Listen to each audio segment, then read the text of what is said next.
Hi, everybody. I think it's a change of venue. Instead of being where we usually are, playing with Jill, and who else do we play with sometimes when we're reading? Daisy Duck? Daisy Duck isn't here today. No. But it looks like some kind of a cute kitty is here. Is that Betty the kitty? Okay, I like that a lot. That's pretty cool. In fact, I'm looking at something else here. That's a new bracelet. Would you hold it up? Somehow you have a new bracelet that I don't remember seeing before. Can you tell me anything about that? You can slip it down long enough so they can read your lips. Well, how did you get a bracelet? It's different from I haven't seen before. My aunt got it from me and her. It's matching bracelet. So your aunt bought you matching bracelets. So she has one and you have one. Yeah. Why would she do that? Does it mean because she loves you, do you think? Yeah. I know. She really enjoys doing things with you. And I think that is really special to have. And so I think that when I see her later, I'm going to have to thank her for the fact that in families, what we do is we share what we have. For example, you share with me all the time. Did you know that? You share your smile. You share your love. And here's the thing I really like. You also share your faith. Because when we say our prayers together at night, it really makes me happy how you pray. So folks, families do their best to try and stick together. But every now and then there's something that we call rebellion. You want to say that word? Can you see that?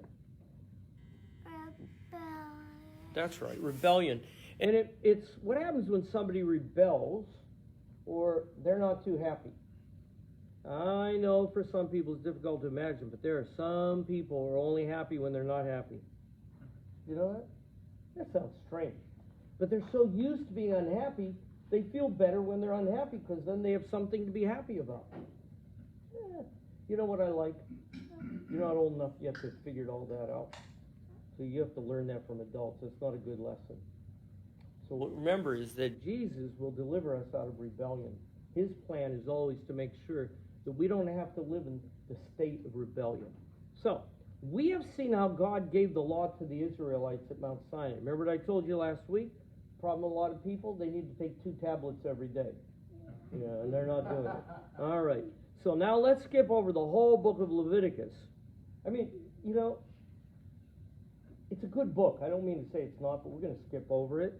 And we're going to go to the first part of the book of Numbers, because they contain the detail of the law that God gave Moses.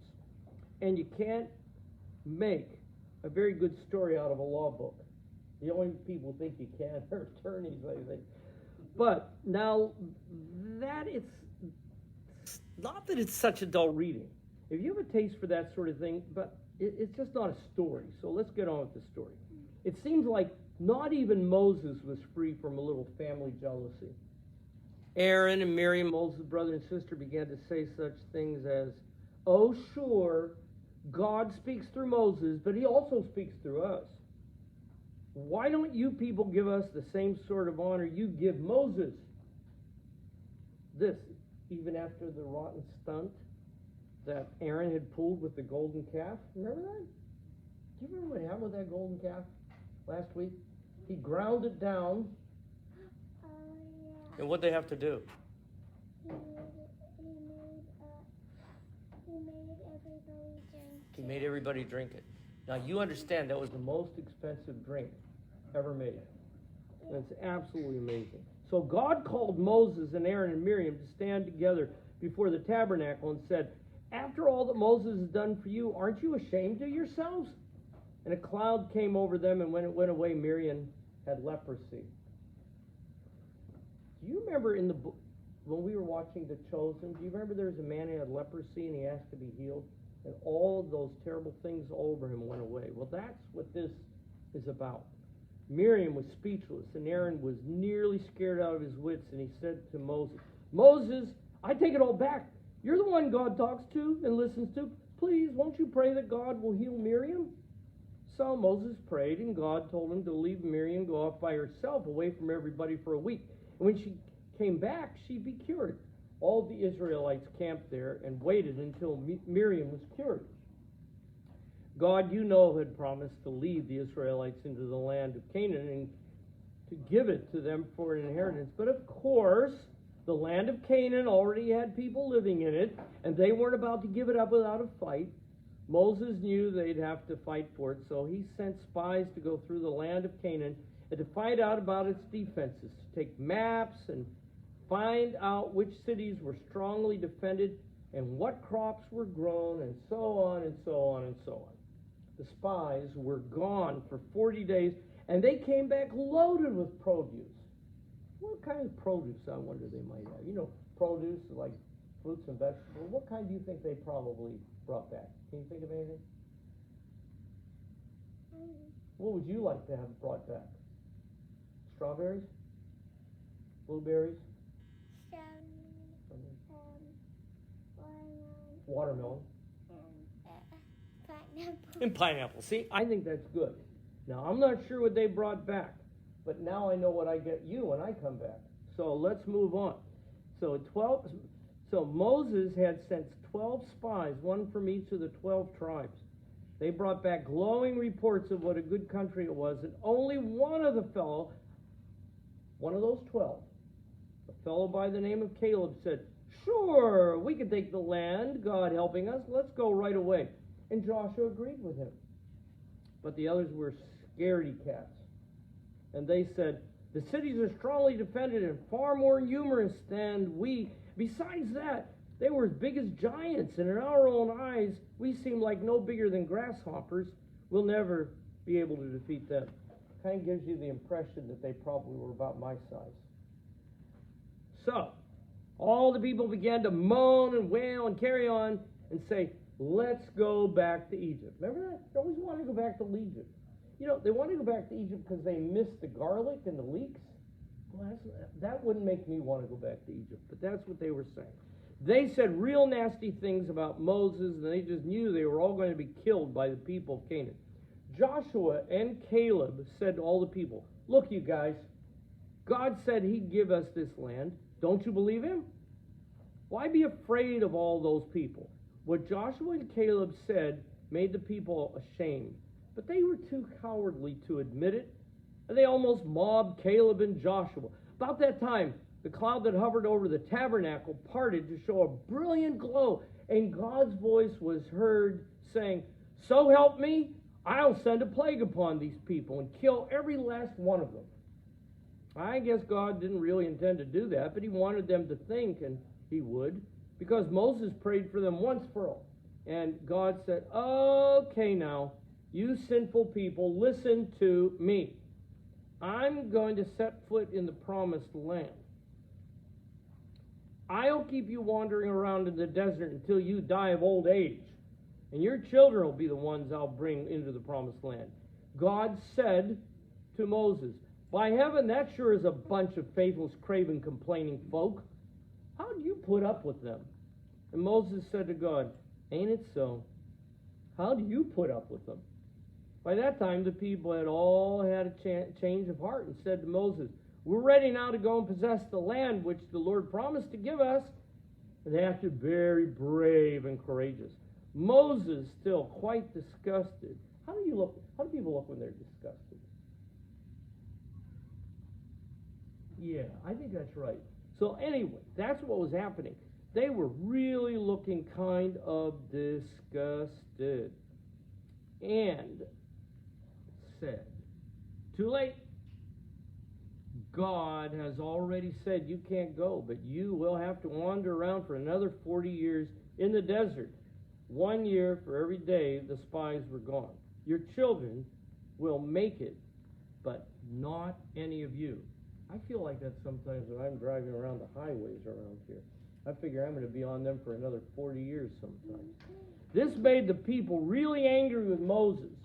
And 250 men under the leadership of 3 men named Korah, Dathan, and Abiram came to Moses and said, "Look here, Moses, Egypt was a prosperous land. And even if we did have to work hard, It was fun living there with plenty to eat. You told us you were going to lead us into a land flowing with milk and honey. And you've brought us out here into the desert, and now you tell us we can't go into the land of Canaan, but are going to die here in the desert? Now, we're just not going to put up with such treatment. You've deceived us and acted like a big shot, and you want to be king and priest over us, but we think we're just as good as you are. Now, let's either go on to Canaan or return to Egypt. In either case, we're tired of you lording it over us. Moses said, oh, no. Now you've torn it. That just about did it. And he went around to all the people who had been standing around watching this little affair with considerable interest, and said to them, tomorrow, and about this time, God will show you who's right and who's wrong. If you believe these men, just stand beside them. If you believe me, come over and stand beside me. So, the next day, the Israelites divided into two companies, mostly with Moses, but a lesser number with Korah, Dathan, and Abiram. And sure enough, there was an earthquake, and the ground cracked open, and Korah and his crowd all tumbled into the hole. It's kind of like the potholes in Pittsburgh, you know? They open up, you're gone. And the earth closed up again, and that was the last of them. Yeah. Well, remember when we went to Pittsburgh last year, and we bumped on the road a lot? They have a lot of potholes there. Yeah, pretty bad. So this is like a super large pothole. They're standing there, and next thing you know, they're gone. Well, they hadn't learned their lesson, had they? They had all had friends and relatives in Korah's crowd, and they came and accused Moses, saying, you killed him! You're a murderer! Looked like they were going to mob Moses, as if Moses by himself had caused the earthquake. Moses knew that God's patience was already worn out. He figured that this was the last straw, so he began at once to pray for the people and to offer sacrifices to atone for their sinfulness. It was a good thing, too, because the plague that God had once threatened had begun to hit the people, and 14,700 of them died of the plague. Now, I want you to think about that. Today, people are talking about the problems we're living with, and we are. But it's not the first time in history that people have had to deal with watching their friends die and to see people die from illness. So that means we have to learn our lessons and keep our eyes on God constantly, because he's the only one that's going to give us hope and consolation and give us a big hug when we need a big hug.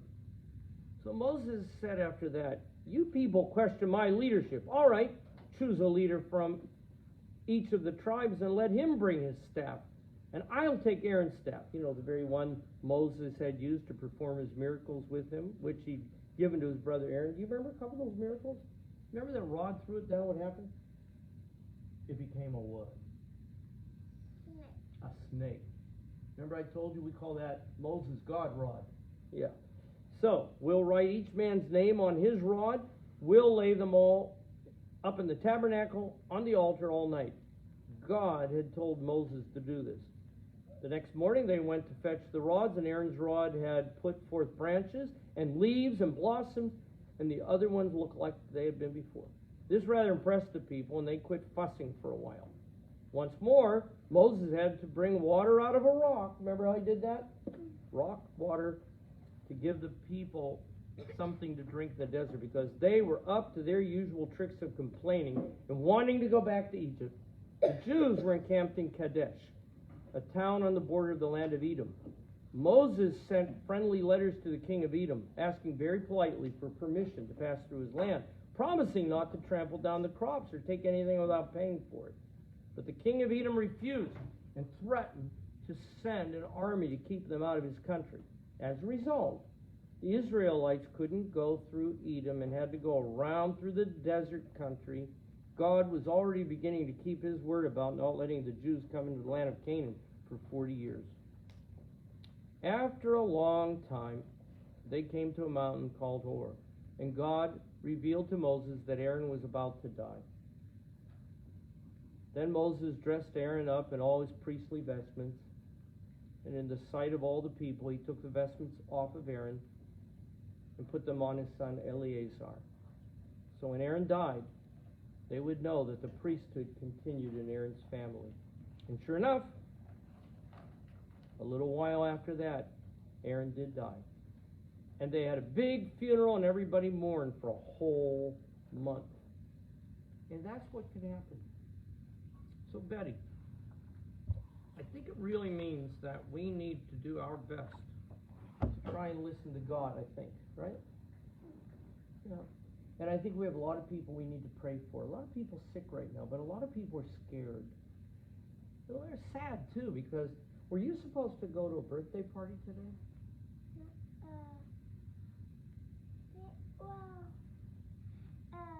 Now they're gonna do it differently. So they have to do it a little differently. So we're having to make a lot of adjustments right now because of what's happening, right?